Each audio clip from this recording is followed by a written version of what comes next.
Thematic fund एक ऐसी category है जहां पर किसी थीम बेस्ड अप्रोच के साथ इन्वेस्ट किया जाता है, और ऐसी ही एक थीम है मैन्युफैक्चरिंग थीम। नमस्कार, आप देख रहे हैं फंडनामा। मैं हूं पंकज मटपाल, और क्योंकि Motilal Oswal mutual fund manufacturing fund का एक एनएफओ लेकर आ रहे हैं, तो इस पर चर्चा करने के लिए मेरे साथ है एक विशेष मेहमान, मोतीलाल ओसवाल के fund manager mister Ajay Khandelwal. Khandelwal ji, आपका बहुत बहुत स्वागत है इस चर्चा में। और हम बात करेंगे थीम पर, और साथ ही क्योंकि आप एनएफओ लेकर आ रहे हैं मैन्युफैक्चरिंग थीम का, उस पर भी विशेष तौर पर बात होगी। तो अगर मैं शुरुआत करूं यहीं से कि इस वक्त पर यदि इंडस्ट्री के नंबर्स में देखे जाएं तो थीमेटिक फंड्स में इन्वेस्टर्स का इंटरेस्ट बहुत बढ़ रहा है as compare to diversified funds. बहुत से नए इन्वेस्टर्स थीमेटिक फंड्स में इन्वेस्ट कर, नए कहें या फिर एग्जिस्टिंग इन्वेस्टर्स, बट इन्वेस्ट कर रहे हैं। तो इसकी क्या वजह हो सकती है? धन्यवाद पंकज जी।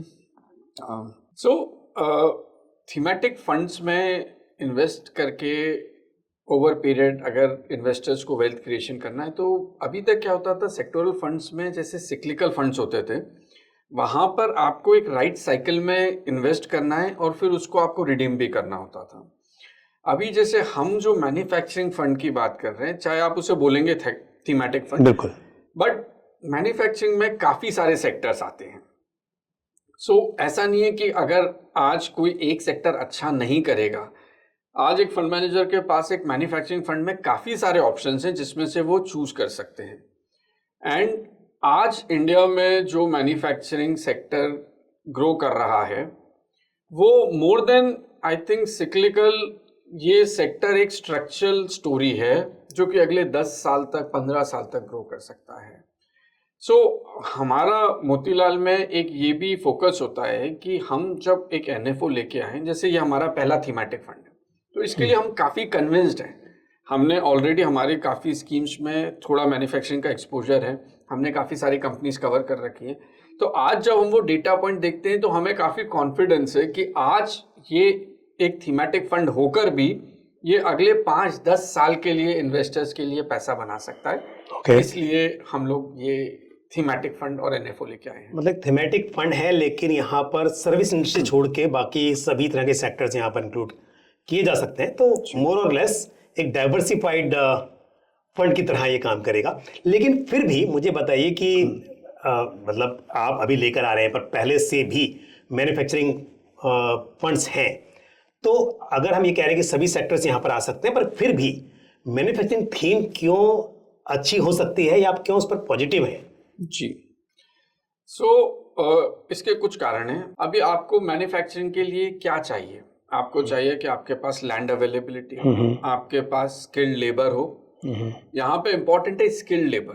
पहले जब इंडिया में होता था वो नॉन स्किल्ड लेबर से ज़्यादा काम होता था, बट आज के जो मैन्युफैक्चरिंग बिजनेसेस हैं, आप देखेंगे ये स्किल्ड लेबर बेस्ड बिजनेसेस।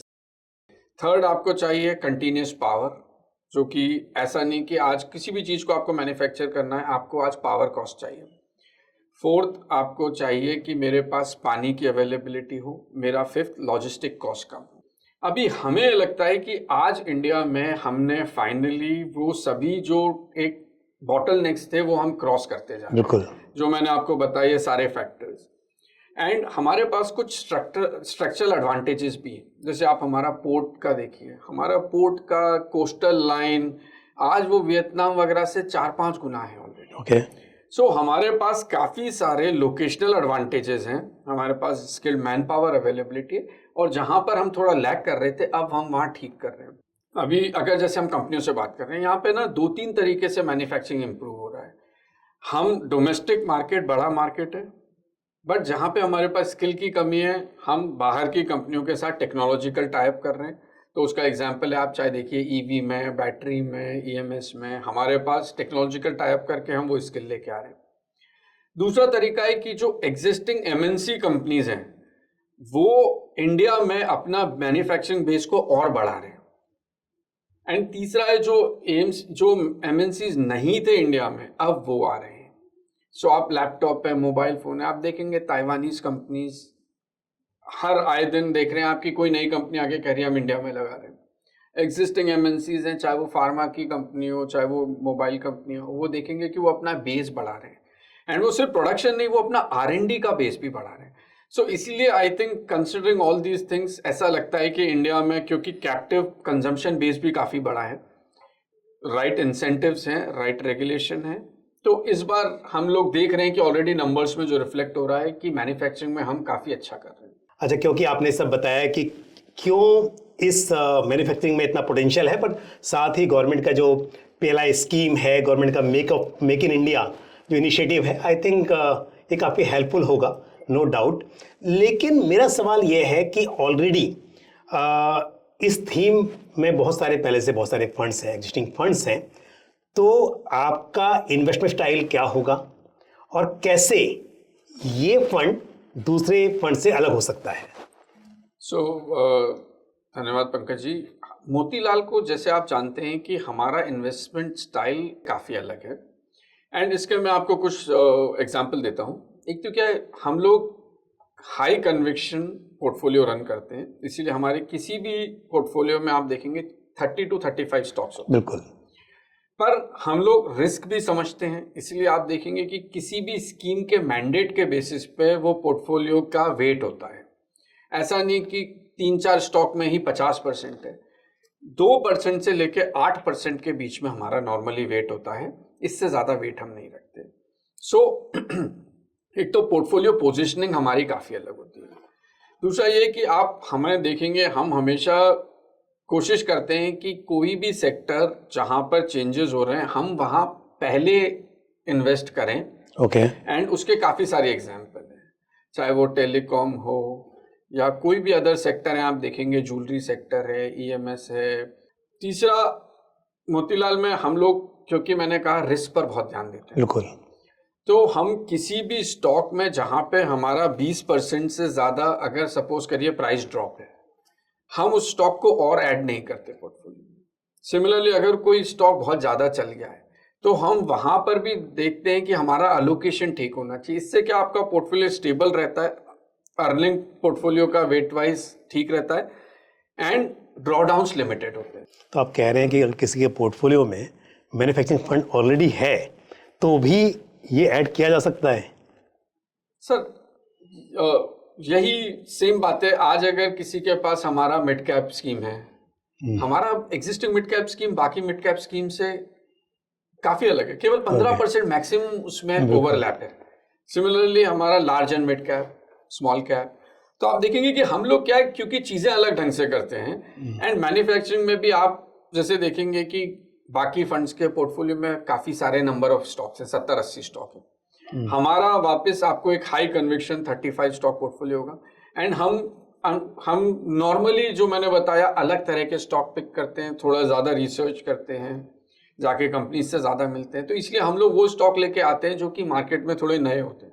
सो इसलिए हम आपको एक फ्रेश पोर्टफोलियो देंगे जो कि रीजनेबली प्राइस्ड होगा, जिसका अर्निंग ग्रोथ इंडेक्स से ज़्यादा होगा, and that is the difference. तो फोकस अप्रोच होगी। लेकिन अगर बात करें हम यहाँ पर मार्केट कैप की, क्योंकि सेक्टर्स तो आपने कहा कि मैन्युफैक्चरिंग सभी सेक्टर्स में है, तो सभी सेक्टर्स इंक्लूड किए जा सकते हैं। लेकिन मार्केट कैप की बात की जाए तो कुछ ऐसा डिसाइड किया है कि ज़्यादा लोकेशन किसी पर्टिकुलर लार्ज कैप में होगा या मिड कैप में, या फिर डिपेंड करता है सिचुएशन पर?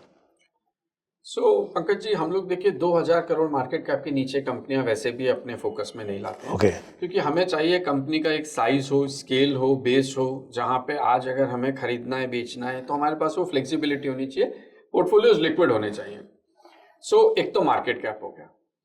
दूसरा, मैन्युफैक्चरिंग अगर आप देखेंगे निफ्टी 500 में ऑलरेडी 250 प्लस कंपनीज जो कि मैन्युफैक्चरिंग में फॉलो होती है, तो काफी सारी कंपनीज हैं। और उसमें भी अगर मैं सब सेक्टर्स करके देखूं तो एटलीस्ट 30 सब सेक्टर्स होते हैं जहां से मैं पिक कर सकता हूं। तो इसलिए मेरे पास काफी चॉइसेस हैं सब सेक्टर्स में से, जिसमें से आप स्टॉक पिक कर सकते हैं। जहां तक large, mid and small cap का है, तो क्या होता है कि इसमें ना आप एक मॉडल पोर्टफोलियो बनाते हैं। जनरली उस सेक्टर में, अब जैसे अगर ऑटो सेक्टर है, वहां पे आपके पास लार्ज और मिड आइडियाज होंगे। पर बाकी अगर कुछ सेक्टर्स हैं जहां पर आपके पास स्मॉल कैप का रिप्रेजेंटेशन ज्यादा है उस सेक्टर में, तो फिर वहां आप स्मॉल कैप से लीडर पिक करते हैं। इसीलिए आप ऐसा सोच के नहीं चलते कि ये मार्केट कैप बनाना है, बेस्ट नाम उस सेक्टर के जहां पे आपको ग्रोथ पोटेंशियल सबसे ज्यादा दिखता है, एंड सेक्टर से आपके इंडेक्स से बहुत ज्यादा डिविएशन भी नहीं रखना चाहते। सो इसलिए आपको एक अच्छा गुड पोर्टफोलियो जो कि उस सिचुएशन के लिए बेस्ट है वैसा बनाते हैं। तो फ्लेक्सिबिलिटी है यहाँ पर with in the sectors allocate करने की। अच्छा अजय जी, अक्सर माना जाता है कि कोई भी थीम है वो एक समय के लिए अच्छा परफॉर्म कर सकती है, लेकिन लॉन्ग टर्म के लिए डाइवर्सिफाइड फंड्स जो होते हैं वो बेटर होते हैं। तो इन्वेस्टर्स को ये देखना चाहिए कि जब वो थीम प्ले आउट हो जाए तो एग्जिट करना चाहिए। बट अगर हम बात करें मैन्युफैक्चरिंग थीम की, तो जैसा आप एक्सप्लेन कर रहे हैं और ऐसा लग रहा है कि लॉन्ग टर्म के लिए यहाँ पर काफ़ी पोटेंशियल दिखाई दे रहा है, तो मुझे थोड़ा इस पर एक्सप्लेन कीजिए कि यदि कोई इन्वेस्टर लॉन्ग टर्म के लिए इन्वेस्टेड रहता है तो किस तरह से आप यहाँ पर बदलाव करते रहेंगे और इन्वेस्टर्स को ज़्यादा सोचना नहीं पड़ेगा कि उन्हें आप यहाँ से एग्जिट कर देना चाहिए। सो पंकज जी, इन्वेस्टर्स को एक मैन्युफैक्चरिंग स्कीम में इन्वेस्ट करने का यही फायदा है कि यहाँ पे इतने सारे सेक्टर्स हैं। अगर कभी कोई सेक्टर अपने फंडामेंटल से ज़्यादा रिटर्न देता है या कभी कोई सेक्टर किसी प्रॉब्लम में चल रहा है जिसके कारण उसका परफॉर्मेंस थोड़ा सा कम है, तो फंड मैनेजर्स के पास हमेशा ये ऑप्शन है कि आपको किस सेक्टर में इन्वेस्ट करना है जहाँ पे आपको लगता है अपसाइड ज़्यादा है। जैसा मैंने बताया, काफ़ी सारे ऑप्शंस, ऑलमोस्ट 30+ सब सेक्टर्स हैं जिसमें से फंड मैनेजर चूज कर सकता है। एंड अगर इन्वेस्टर्स को 3 to 5 years का इन्वेस्टमेंट हॉराइजन है, तो जैसा मैंने बताया कुछ ये बिजनेसेस यहाँ से काफ़ी बड़े हो जाएंगे, जैसा कि हमने आईटी इंडस्ट्री, फाइनेंशियल इंडस्ट्री में देखा है। एंड इसमें काफ़ी वेल्थ क्रिएशन का चांस है। सो एक लॉन्ग टर्म इन्वेस्टर को मैन्युफैक्चरिंग फंड में इन्वेस्टेड रहना चाहिए, क्योंकि फंड मैनेजर अपने पोर्टफोलियो को ठीक भी करता रहेगा and at the same time एक अर्निंग ग्रोथ जो है मैन्युफैक्चरिंग फंड की, वो जनरली आप एक्सपेक्ट कर सकते हैं कि काफ़ी हाई होगी। अजय जी, आपने समय निकाला हमारे लिए, बहुत सी इंपॉर्टेंट बातें बताई और आपको गुड विशेस इस एनएफओ के लिए। और मुझे उम्मीद है जो जानकारी आपने शेयर की ये हमारे व्यूअर्स के बहुत काम आएगी। So thank you very much. धन्यवाद, थैंक यू। तो आज हमने चर्चा की मोतीलाल ओसवाल मैन्युफैक्चरिंग फंड को लेकर और इसका एनएफओ 19 जुलाई से लेकर 2 अगस्त 2024 तक ओपन है। मेरे हिसाब से ये एक लॉन्ग टर्म थीम है। इन्वेस्टर्स जो इस तरह की थीम में अपना एलोकेशन बढ़ाना चाहते हो या फिर ऐसे इन्वेस्टर्स जिन्होंने डाइवर्सिफाइड फंड्स में इन्वेस्ट किया हो और एक थीम को अपने पोर्टफोलियो में, स्पेशली मैन्युफैक्चरिंग थीम को अपने पोर्टफोलियो में इंक्लूड करना चाहते हो, उनके लिए ये एक सुटेबल फंड हो सकता है। फंड नामक इस एपिसोड में इतना ही। मुझे दीजिए इजाज़त। आपका कोई भी सवाल या सुझाव हो तो आप कमेंट बॉक्स में पोस्ट कर सकते हैं। अगले एपिसोड में फिर किसी इंपॉर्टेंट टॉपिक के साथ आपसे मुलाकात होगी। नमस्कार।